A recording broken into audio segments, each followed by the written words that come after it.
पहुनावा छौड़े तोर गे। हो हम बेहोश छौड़े आए तो नहीं हो सगे। हो हम बेहोश छौड़े आए तो नहीं हो सगे।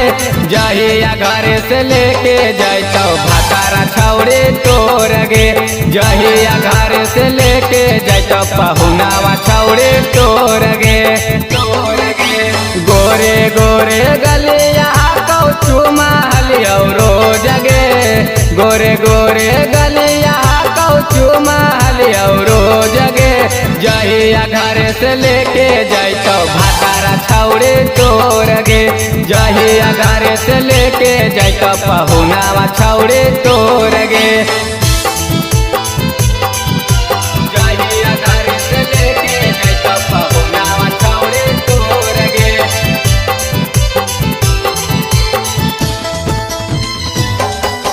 जहिया घर से लेके जैतो पहुनावा छौड़े तोर गे।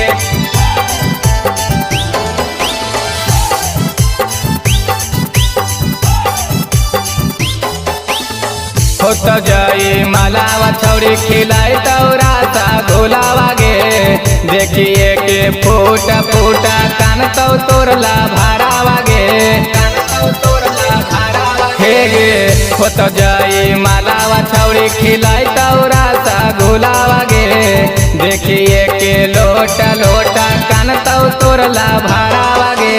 साड़िया के गमाछिया में गेठिया देतौ जोड़ गे। साड़िया से गमाछिया में गेठिया देतौ जोड़ गे। जहिया घर से लेके जैतो भातारा छौड़े तोर गे।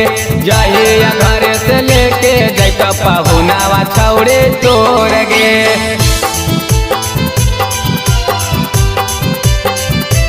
जहिया घर से लेके जैतो पहुनावा छौड़े तोर गे। जहिया घर से लेके जैतो पहुनावा छौड़े तोर गे।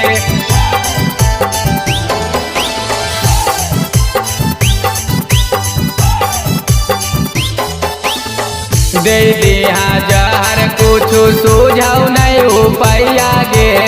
भोरही के बेरी छौड़ी हो तो तोर विदाइया गे। दे दिया जहर कुछ सुझाव नहीं उपाया गे।